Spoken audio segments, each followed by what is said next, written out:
dans ce parcours repérage, les exercices 1 et 4, si j'ai bon souvenir, avaient été corrigés en classe. Donc vous regarderez dans le corrigé papier, vous comparerez. On va au moins corriger le numéro 2 et le numéro 3. Donc pour le numéro 2, on doit placer les coordonnées des points. Il faut bien regarder où est l'origine. D'accord, dans 0, 0, 0.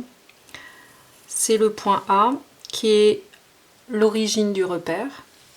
Je place déjà mes flèches pour savoir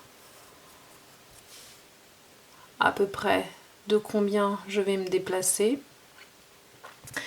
Et puis je prends ma main et j'essaye de placer les abscisses et les ordonnées.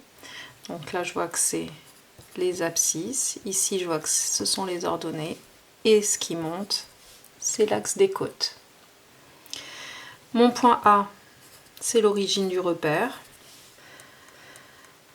Je regarde tout de suite le point qui est à l'étage. C'est le point E, donc ce qui a les mêmes coordonnées que A en X et Y, mais qui monte de 4 en altitude. Je continue avec le point B. Le point B avance de 5 dans les abscisses, n'avance pas dans les ordonnées et est au rez-de-chaussée.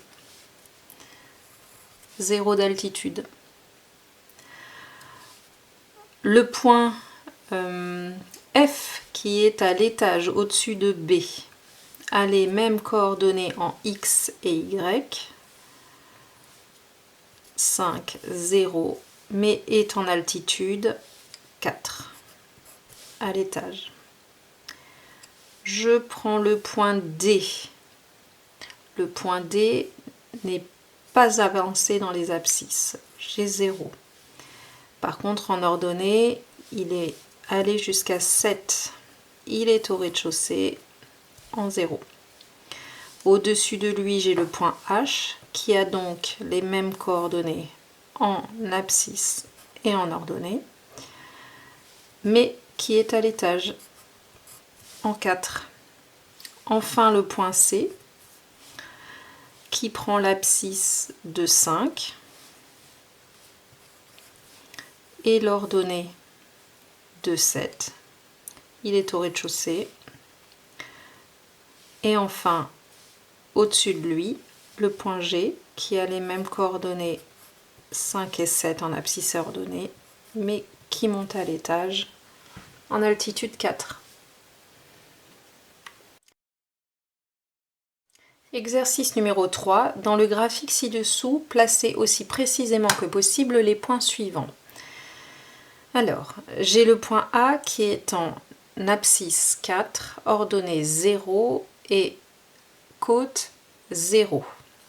J'essaie déjà de placer l'abscisse et l'ordonnée et côte. Donc ça, je sais que ce sont les abscisses, les ordonnées et les côtes.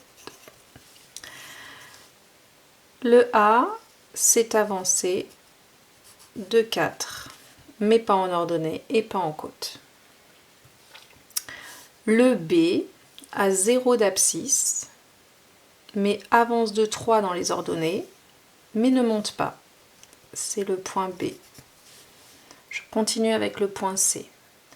Le point C est en abscisse 0, ordonnée 0, mais monte de 2 en altitude. C'est le point C. Le point D. Le point D est en abscisse 2, ici. Mais il avance aussi de 4 sur les ordonnées. On va rester de manière assez parallèle, à peu près le point D. Il est en côte 0. Enfin, le point E. Le point E est en abscisse 3. J'avance de 3 en abscisse. Je n'avance pas en ordonnée. Par contre, je monte de 3. J'essaie de rester parallèle par rapport à l'axe des abscisses. Et le point E est à peu près ici. Enfin, le point F a 0 d'abscisse, mais avance de 5 dans les ordonnées et monte de 4 en altitude. Alors j'essaye de faire quelque chose toujours de parallèle. Et ça c'est le point F.